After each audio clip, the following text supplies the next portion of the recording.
आप जब प्रातःकालीन उठें तो पहले उठने का नियम लें कि सूर्योदय के 1 घंटा पहले हम उठेंगे। देखो हमारी प्रार्थना मानना। तो इस समय सूर्योदय कई बजे होता है? लगभग आप 5 बजे उठ जाइए और उठ करके सबसे पहला कार्य कीजिए, पृथ्वी के चरण स्पर्श कीजिए, भूमि के चरण स्पर्श कीजिए। और फिर आप जिस आसन पर बैठे हैं, देखो ध्यान से हमारी तरफ सुनना, जिस आसन पे बैठे हैं, जिस पे शयन किए थे, जिस सैया पर सोए थे, पृथ्वी को प्रणाम करने के बाद उसी सैया में 5 मिनट केवल बैठ जाइए। 5 मिनट बैठकर 5 संतों का नाम ले लीजिए।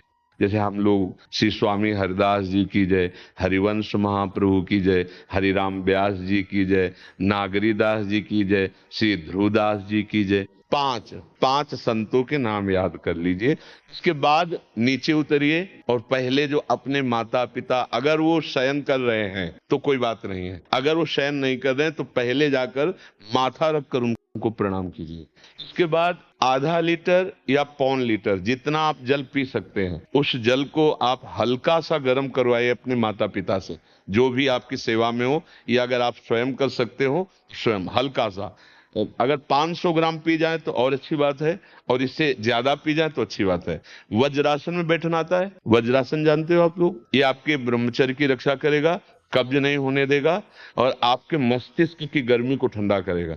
ऐसे वज्रासन में बैठकर धीरे धीरे 5 या 10 मिनट में जल पिया जाए, एकदम ना पिया जाए। गिलास में लेकर के 500 ग्राम जल धीरे धीरे उसको पिया जाए।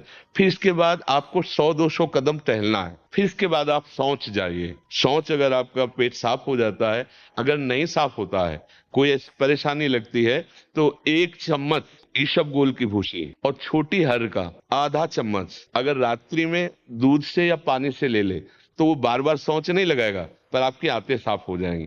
शौच जाने के बाद स्नान करें और फिर तुरंत, अगर आपको व्यायाम आता है तो करे, नहीं तो सीधा सरल बात होती है, 20 बार बैठ जाए बैठक और 10 बार लेटने वाली दंड। और इसके बाद जो अनुलोम विलोम, जो इससे खींचे इसे छोड़ दे, इससे खींचे इसे छोड़ दे, इसके बाद दोनों हाथ ऐसे करके 7 बार ऐसे करे, सीधा खींचे और सीधा छोड़ दे। वो इतना ही तुम्हारे लिए प्राणायाम की आवश्यकता है। अब अपनी दिनचर्या में लग जा। जो पढ़ाई का कार्य दिया गया है, आगे तुम्हें और भजन की बात हम नहीं कह रहे, जो पढ़ाई का कार्य दिया गया है वो भगवान की ही पूजा है। आपकी दिनचर्या जो आपको अपने गुरुजी या टीचर जी को जाके प्रमाणित करनी है, कल जो पढ़ाई गई थी आज के लिए, वो आप सुबह सुबह उस समय व्यायाम के बाद, तो आप देखना आपकी स्मृति बहुत प्रवीण हो जाएगी। से ये आपकी प्रातःकालीन दिनचर्या है। जब आप अपने गुरुदेव के पास स्कूल जाएं, तो आजकल का तो अब पता नहीं, पर हम लोग जब जाते थे तो अपने गुरुजी को प्रणाम करते थे।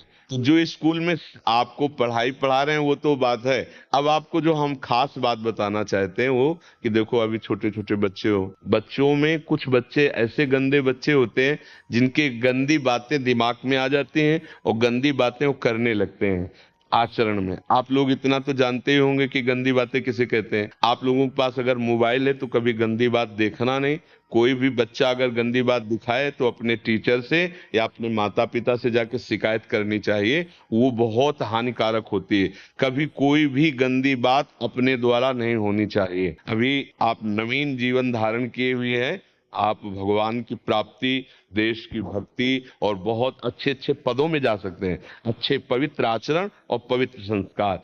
ब्रह्मचर्य के लिए गंदे बच्चों का संग त्याग करना, गंदी कोई ऐसी हरकत सिखावे या बात सिखावे तो उसको सुन करके छुपा नहीं लेना, तुरंत अपने टीचर से बताना या अपने माता पिता से बताना, और ऐसे बच्चे का कभी संग नहीं करना।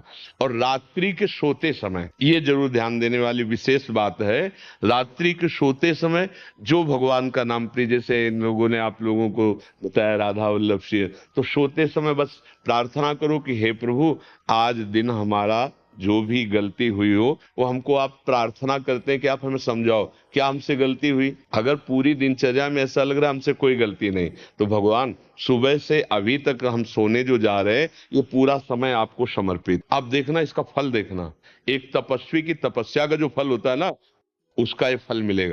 और सोते समय बस राधा वल्लभ श्री हरिवंश, राधा वल्लभ श्री हरिवंश, इधर उधर ना सोचते हुए, ना मोबाइल देखते हुए, ना कोई गंदी बात मन में, और चुपचाप सो जाइए। और जब फिर सुबह उठे तो फिर ऐसी दिनचर्या। और पढ़ाई इस समय तुम्हारा भजन है। अगर आपको यह वीडियो अच्छी लगी है तो वीडियो को लाइक करें, कमेंट करें और चैनल को सब्सक्राइब जरूर करें। और मैं आपको मिलता हूँ कल एक और नए वीडियो के साथ। राधे राधे।